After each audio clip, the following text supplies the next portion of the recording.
por mérito propio. Pero Satanás se levantó contra Israel, e incitó a David a que hiciese censo de Israel, y dijo David a Joab y a los príncipes del pueblo, id, haced censo de Israel desde Beerseba hasta Dan, e informadme sobre el número de ellos para que yo lo sepa, y dijo Joab, añada Jehová a su pueblo 100 veces más, rey señor mío. ¿No son todos estos siervos de mi señor? ¿Para qué procura mi señor esto, que será para pecado a Israel? Mas la orden del rey pudo más que Joab, salió, por tanto, Joab, y recorrió todo Israel, y volvió a Jerusalén, y dio la cuenta del número del pueblo a David. Primer libro de Crónicas 21 del 1 al 4. David contaba con el favor de Dios por cuanto andaba según su voluntad, pero esto no era siempre así y, aunque en el capítulo anterior pudimos observar que los errores de David brillaban por su ausencia, este capítulo inicia relatando precisamente un pecado que cometió, el cual acarreó muy graves consecuencias al pueblo de Dios. Pues David, aun conociendo que todas las victorias le habían sido dadas por Dios, en cierto momento se dejó llevar por la idea de que el triunfo de Israel iría directamente ligado al número de sus hombres, lo que conllevaba una incipiente confianza en el mérito propio. Esto es pecado de incredulidad, asimismo como de idolatría, por cuanto uno está depositando su confianza en factores ajenos a Dios.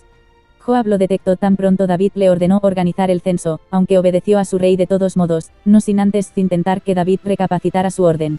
Y es que Dios no se necesita de grandes tropas para darle la victoria a su pueblo, sino más bien todo lo contrario, para que su gloria se manifieste por encima de lo humanamente posible.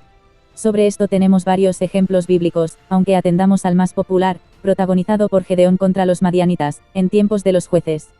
Dios llamó a Gedeón para encabezar esta misión, y él mandó a alistar a todo varón habido y por haber en Israel que pudiera salir a la guerra, ya que los de Madián le superaban en demasía.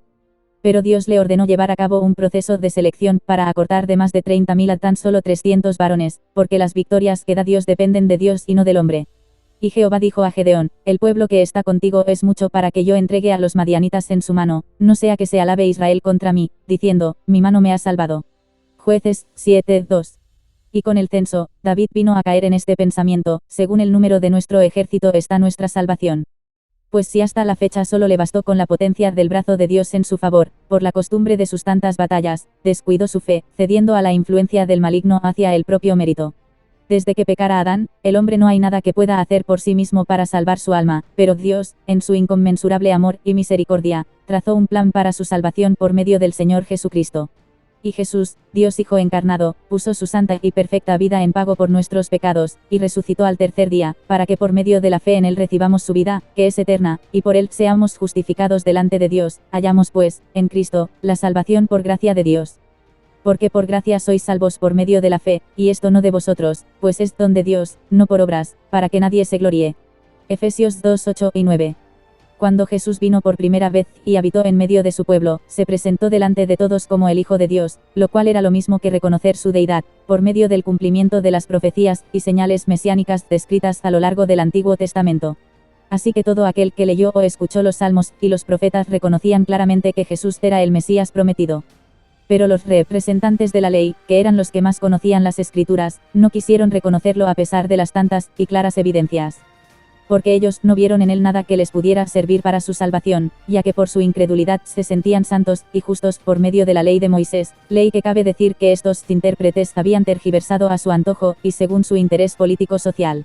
Y como estos representantes de Israel querían mantener su estatus e influencias, se dedicaban a tratar de desprestigiar la predicación de Jesús allá donde iba, a base de burlas y cuestiones malintencionadas.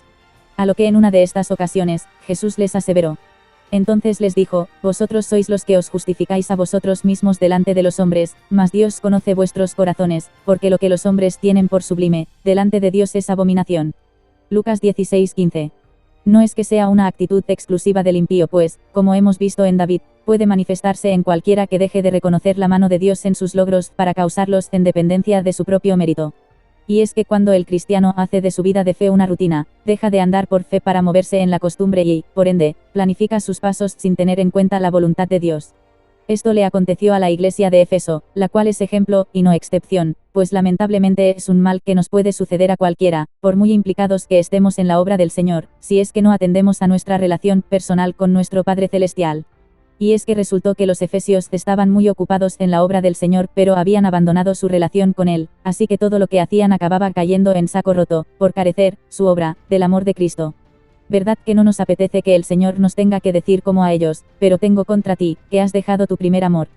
Pues hoy va siendo día de valorar nuestra implicación en la Iglesia, y dónde está la base de nuestra confianza, si en Cristo o en dependencia de nuestro propio mérito. Sírvanos, para concluir, este buen consejo de Dios. Fíate de Jehová de todo tu corazón, y no te apoyes en tu propia prudencia, reconócelo en todos tus caminos, y Él enderezará tus veredas. No seas sabio en tu propia opinión, teme a Jehová, y apártate del mal, porque será medicina a tu cuerpo, y refrigerio para tus huesos. Proverbios 3 del 5 al 8.